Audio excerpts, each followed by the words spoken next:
दोस्तों, अगर आप भी भारत और बांग्लादेश के बीच सबसे रोमांचक सांस रोक देने वाला दूसरा टी20 मुकाबला देखने के बाद खुश हो तो वीडियो को लाइक जरूर कीजिएगा। आज के इस रोमांचक मुकाबले के हिला देने वाले हाईलाइट का लाइक टारगेट केवल 100 लाइक्स का है। तो दोस्तों, इस वीडियो को दिल से एक लाइक करना बिल्कुल ना भूलना। दोस्तों, बांग्लादेश के खिलाफ टीम इंडिया को दूसरे टी20 में जब आखिरी 3 गेंदों पर चाहिए थे 18 रन, बल्लेबाजी पर थे खुद कप्तान सूर्य के साथ ऋषभ पंत, आग उगलने को तैयार थे मुस्तफिजुर रहमान। फिर अंतिम ओवर में हुआ कुछ ऐसा घमासान, कांप उठा पूरा क्रिकेट जगत। तो आखिरकार कौन बना इस मैच में अंतिम गेंद पर चैंपियन? दिलों की धड़कन कई गुना बढ़ा देने वाले इंडिया बांग्लादेश के बीच खेले गए इस रोमांचक दूसरे टी20 मैच की पूरी हाईलाइट का वीडियो हम आपको दिखाएंगे। लेकिन उससे पहले आप सभी को क्या लगता है कि गिल, सूर्या और पंत में से कौन है सबसे खतरनाक बल्लेबाज? अपनी राय हमें नीचे दिए गए कमेंट बॉक्स में जरूर दीजिएगा। दोस्तों, जब विश्व क्रिकेट की दो सबसे बड़ी टीमें बांग्लादेश और भारत एक दूसरे के आमने सामने हो, तब मुकाबले में रोमांच तो पहले ही अपनी सभी हदों को पार कर चुका होता है। ऐसा ही हमें एक बार फिर देखने को मिला, जहां पहले के बाद भारत और बांग्लादेश के बीच 3 मैचों की टी20 सीरीज का दूसरा मुकाबला आज मुंबई के वानखेड़े स्टेडियम में आयोजित किया गया। यहां बांग्लादेश के कप्तान नजमुल हुसैन संतो ने टॉस जीतकर पहले बल्लेबाजी करने का फैसला चुना और यहां जब बांग्लादेश की टीम बल्लेबाजी करने के लिए उतरी तो हमेशा की तरह उनके लिए पारी की शुरुआत लिटन दास के साथ तंजीद हसन की खतरनाक जोड़ी मैदान में आई। जहां दोनों बल्लेबाजों से उम्मीदें तो यही लग रही थी कि पहले विकेट के लिए बड़ी साझेदारी देखने के लिए मिले, लेकिन दोस्तों यहां पर तंजीद हसन के रूप में पहला बड़ा झटका बांग्लादेश की टीम को मोहम्मद सिराज ने दिया। जहां अब पहला बड़ा झटका लग जाने के बाद फिर बल्लेबाजी करने के लिए उतरे खुद कप्तान नजमुल हुसैन संतो। जहां लिटन दास और संतो मिलकर साझेदारी को आगे बढ़ा पाते, उससे पहले ही लिटन को 7वें ओवर की दूसरी गेंद पर यान पराग ने बोल्ड कर दिया और यहां लिटन 16 रन बनाकर ही आउट हो गए। अब ये 2 बड़े झटके लग जाने के बाद बांग्लादेश की टीम पूरी तरह से लड़खड़ा चुकी थी। ऐसा लग रहा था कि आज के इस मुकाबले में बांग्लादेश की टीम ज्यादा से ज्यादा भारत के आगे 120 या 100 रन का ही टारगेट बना पाए। हाँ, संतो और शाकिब अल हसन पर पूरा दारोमदार था अपनी टीम के लिए ज्यादा से ज्यादा रन बनाने का। लेकिन दोस्तों, भारतीय गेंदबाजों को कहां पता था कि ये दोनों बल्लेबाज मिलकर आज अपनी टीम की किस्मत चमकाने वाले हैं। जी हां दोस्तों, हुआ यह कि संतो ने ताबड़तोड़ बल्लेबाजी अपनी जैसी जारी रखी, उसी तरह का ढंग शाकिब ने भी दिखाया। जहां दोनों बल्लेबाजों ने मात्र 37 गेंदों में ही 72 रनों की साझेदारी कर डाली। इस दौरान विकेट चटकाना काफी अहम हो चुका था। तभी कप्तान सूर्या ने फैसला किया कि वो गेंदबाजी पर अपने सबसे बड़े मैच विनर अर्शदीप सिंह को लेकर आएंगे और 15वें ओवर की तीसरी गेंद पर अर्शदीप ने शाकिब अल हसन के रूप में तीसरा बड़ा झटका बांग्लादेश की टीम को दे दिया और जो कि 32 रन बनाकर आउट हुए। और उनका आउट हो जाने के बाद फिर बल्लेबाजी करने के लिए उतरे महमदुल्लाह। वो कप्तान संतो के साथ मिलकर साझेदारी को आगे बढ़ाते हैं और अपनी टीम के स्कोर को 160 रन के पार ये दोनों बल्लेबाज लेकर पहुंचे। इस दौरान बांग्लादेश की टीम लगातार आगे बढ़ती चलती जा रही थी और दूसरी तरफ संतो का बल्ला भी रुकने का नाम नहीं ले रहा था। उन्होंने मात्र 40 गेंदों में ही भारत के खिलाफ 68 रन ठोक डाले थे। अब यहां से मैच पूरी तरह से फंस चुका था। तभी मोहम्मद सिराज ने आकर 17वें ओवर में संतो का विकेट गिराया, जो कि 74 रन बनाकर इस मुकाबले में आउट हुए। और संतो का विकेट गिर जाने के बाद भारतीय टीम को चैन की सांस आई, लेकिन महमदुल्लाह ने अपने साथी बल्लेबाजों के साथ मिलकर अपनी टीम को 200 के पार पहुंचा दिया। इस दौरान महमदुल्लाह ने जहां 55 रन बनाए और बांग्लादेश की टीम 20 ओवर में 5 विकेट के नुकसान पर भारत के खिलाफ 223 रन बनाने में कामयाब रही।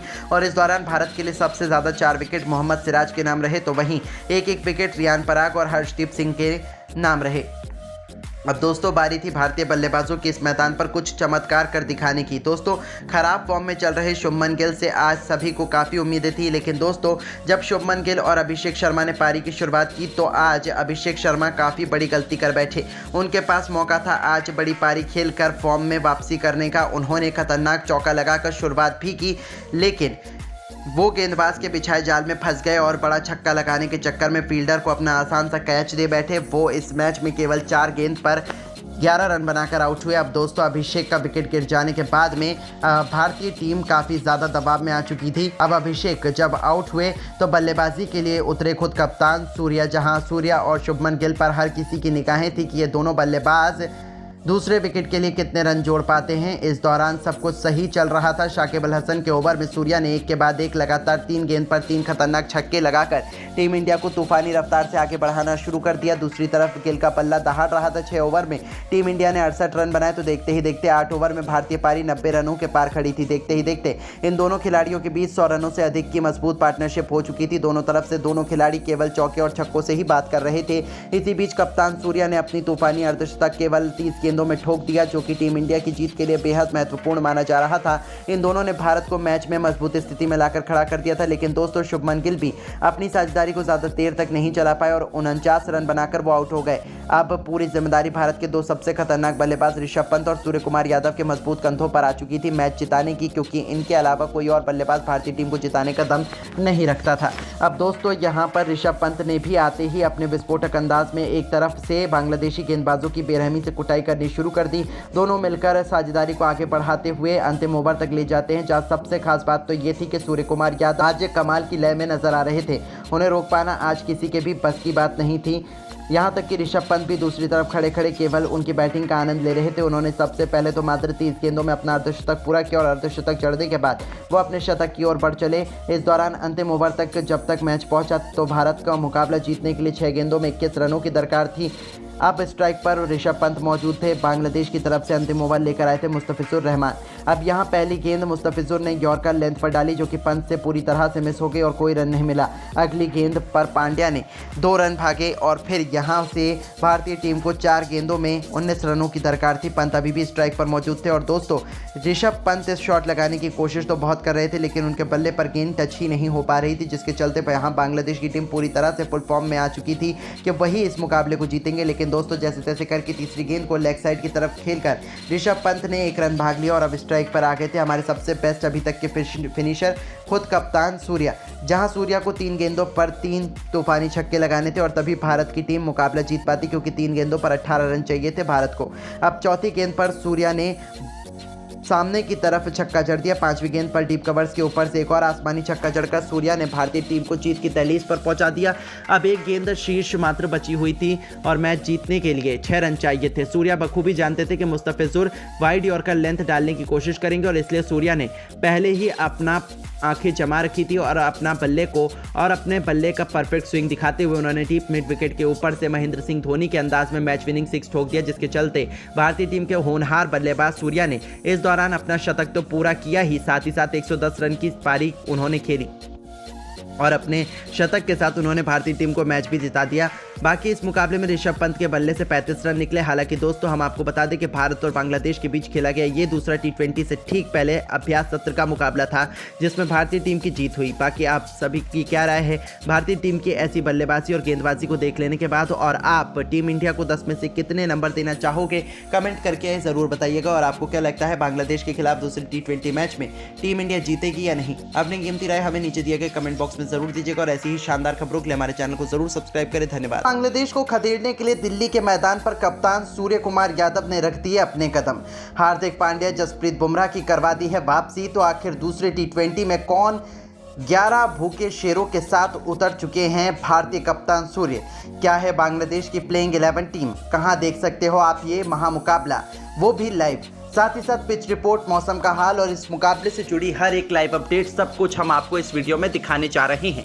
लेकिन उससे पहले आप सभी को क्या लगता है कि भारत और बांग्लादेश में से कौन सी टीम दूसरा T20 मैच जीतेगी? अपनी कीमती राय हमें कमेंट करके ज़रूर बताइएगा। तो चलिए अब आपका ज़्यादा समय न लेते हुए शुरू करते हैं वीडियो।